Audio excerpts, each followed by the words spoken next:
நாட்டின் முதலமைச்சர் அவர்கள் இன்றைக்கு தமிழ்நாட்டில் ஒரு மிகப்பெரிய புரட்சிகரமான திட்டத்தை தொடங்கி வைத்திருக்கிறார்கள். இன்று காலை 10 மணிக்கு ஆலந்தூர் சட்டமன்ற தொகுதிக்குட்பட்ட பட்ரோடு என்கின்ற பகுதியில் இருக்கிற ஒரு ரேஷன் கடையில் பொங்கல் பரிசு தொகுப்புடன் ரூபாய் 3000 வழங்கும் திட்டத்தை தொடங்கி வைத்திருக்கிறார்கள். தமிழ்நாட்டை பொறுத்தவரை 2,22,91,710 குடும்ப அட்டைதாரர்களுக்கு இன்றைக்கு பொங்கல் பரிசு வழங்கும் திட்டம் தொடங்கப்பட்டிருக்கிறது. ரூபாய் 3000 வேட்டி சேலை பொங்கல் தொகுப்பு என்று 7,604 கோடியே 29 லட்சம் மதிப்பீட்டிலான இந்த திட்டத்தை மாண்புமிகு தமிழ்நாட்டின் முதலமைச்சர்கள் காலையில் தொடங்கி வைத்தார்கள். அதைத் தொடர்ந்து சைதாப்பேட்டையில் நானும் நம்முடைய பாராளுமன்ற உறுப்பினர் பெருமதிப்புக்குரிய தமிழச்சி தங்கபாண்டியன் அவர்களும், பெருநகர சென்னை மாநகராட்சியின் மண்டல குழு தலைவர் திரு துரைராஜ் அவர்களும், பெருநகர சென்னை மாநகராட்சியின் RDC அவர்களும் இந்த போன்றவர்கள் சைதாப்பேட்டையில் தொடங்கி வைத்தோம். தொடர்ந்து வேளச்சேரியில் TNHP காலனியில் நானும் நாடாளுமன்ற உறுப்பினர் மண்டல குழு தலைவர் ஆகியோருடன் இணைந்து இந்த பகுதியைச் சேர்ந்த பெருநகர சென்னை மாநகராட்சியின் மன்ற உறுப்பினர்கள் திரு ஆனந்தம், மரியாதைக்குரிய திருமதி முருகவேல் போன்றவர்கள் கலந்து கொண்டு இந்த திட்டத்தை இங்கே தொடங்கி வைத்திருக்கிறோம். இந்த பொங்கல் தொகுப்பு கொடுக்குறாங்க அப்படின்னு எடப்பாடி பழனிசாமி அவர் தான் 5000 ரூபாய் வேணும்னு கூட சொன்னார். இப்போ அது உரிமை கொண்டாட வேற தொடங்கினாரு. நான் கேட்டுதான் கொடுத்தாங்கன்னு.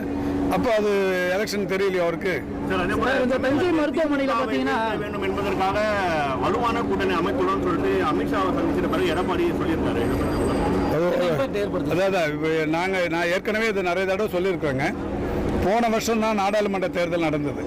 அந்த நாடாளுமன்ற தேர்தலில் தமிழ்நாட்டில் இருக்கிற 39 பாராளுமன்ற தொகுதிகளுக்கு உட்பட்ட 234 சட்டமன்ற தொகுதிகளில் திமுக கூடுதலாக பெற்ற வாக்குகள் தொகுதிகள் எத்தனைன்னா 221. 234ல் 221 தொகுதிகளில் கூடுதல் வாக்குகள் பெற்றது. அதில் ஒரு 13 தொகுதிகளை மட்டும்தான் எதிர்க்கட்சிகள் கூடுதல் வாக்குகளை பெற்றது. குறிப்பாக ADMK 8 தொகுதிகள், 2 தேமுதிக, 3 பாமக. அந்த 3 கூட தர்மபுரி, பாப்பிரெட்டிப்பட்டி, பெண்ணாகரம், அது 3. இந்த தேமுதிகவை பொறுத்தவரை அருப்புக்கோட்டை, விருதுநகர், அந்த 2 இடத்துல அவங்க கூடுதலாக வாங்கினாங்க.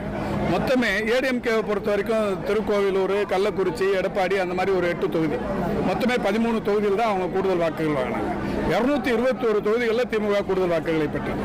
அதுக்கு அப்புறமா தான் மாண்புமிகு தமிழ்நாட்டின் முதலமைச்சர்கள் உங்களுடன் ஸ்டாலின் திட்டத்தை தொடங்கி 10,000 முகாம்களை நடத்தியிருக்கிறார்.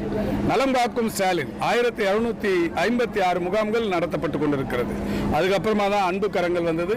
அதுக்கப்புறமா தான் அன்பு சோலை வந்தது. அதுக்கப்புறமா தான் இன்னைக்கு இந்த 3000 ரூபாய் பரிசு தொகை வந்திருக்கு. அதுக்கப்புறமா தான் அரசு ஊழியர்களுக்கு ஓய்வூதிய திட்டம் அறிவிக்கப்பட்டிருக்கிறது. அதுக்கப்புறமா தான் 20 லட்சம் கம்ப்யூட்டர்கள், கணினிகள் தரப்பட்டிருக்கிறது. இவ்வளவு திட்டங்களும் செய்யப்பட்டதற்கு பிறகும் நாங்கள் வலுவான கூட்டணி என்று சொல்லிக் கொள்வது என்பது எந்த வகையில் நியாயம் என்று நீங்களே